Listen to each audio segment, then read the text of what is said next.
Entering the presence of God, the longing to enter in. Israel saw God's glory from a distance. They saw it shining. But they were afraid when they saw God's glory. They were afraid to come close, for fear they would be destroyed. And this was because of their sin and their lack of faithfulness towards Him. And so they knew they couldn't enter that presence of God like Moses did. How lovely is the dwelling place of God.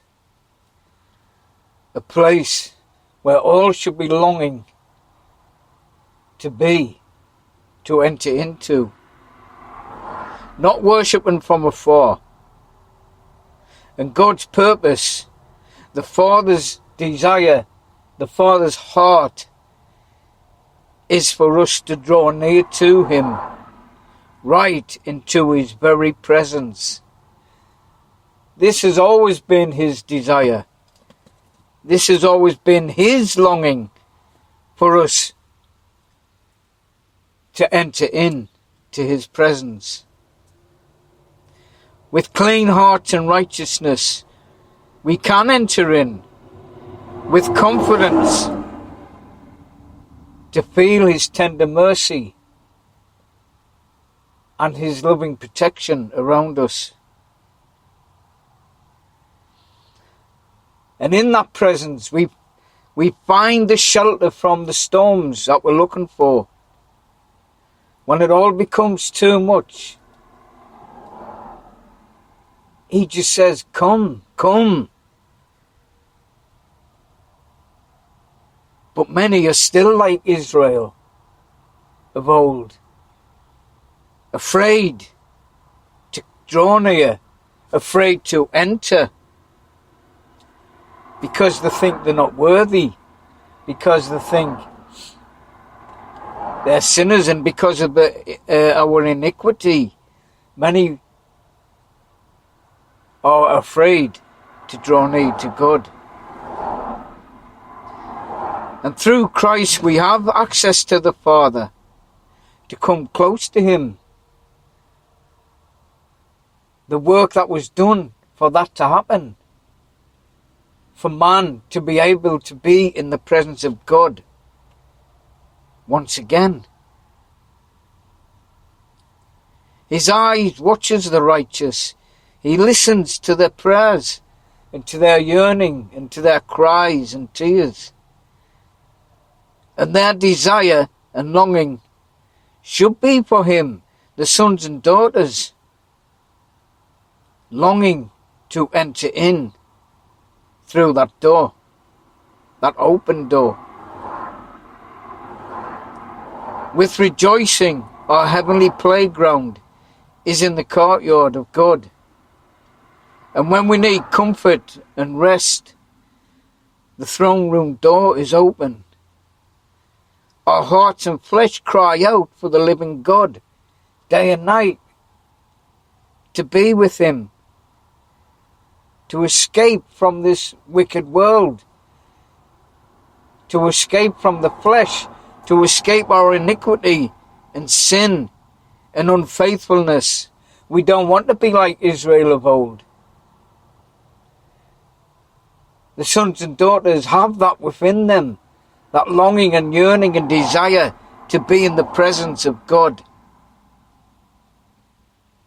And though we've never seen Him, that inexplicable joy, inexplainable joy is there when we're in His presence. And this is why we must keep seeking, knocking and asking, and putting aside the flesh to be able to experience the joy of coming into His presence. And not with a dread, but with an inexplainable joy, which you can't put into words. When He says, come, and we enter in.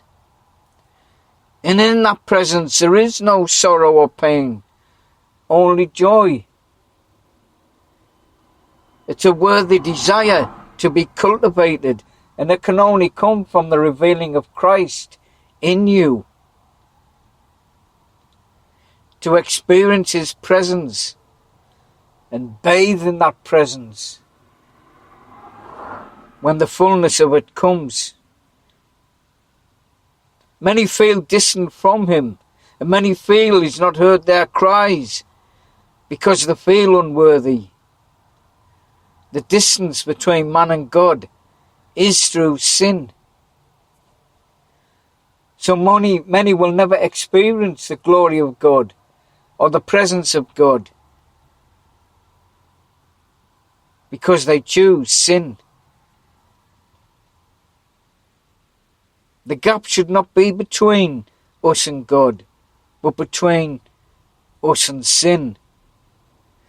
The Lord is setting the captives free from the chains of bondage that bind every man, so we can enter into His presence, being held back from entering in by the things of the flesh. Our Saviour defeated sin on our behalf, and those chains broken to free us to make that journey back to the Father, to rest in His presence. Many are blinded by God's glory. They're unable to take it. They're afraid of it, and so worship from a distance and never come to the full understanding and revealing that comes when we seek, knock and ask. And it can only come through anguish and heartache for righteousness to be born in us,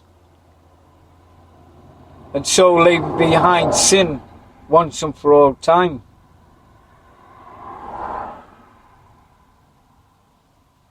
But sin is a deceitful master which seeks to be obeyed, which seeks for you to follow. If only you could follow me, says sin. If only you will go after me, says sin. You will be free, but it's the deceit. It's a deceitful thing, and it's an illusion that doesn't bring the fulfillment of your destiny. And it's only a temporary thing, but many have chosen it. Many have chosen to become a slave to sin in various forms, to become a slave of iniquity rather than finding the presence of God.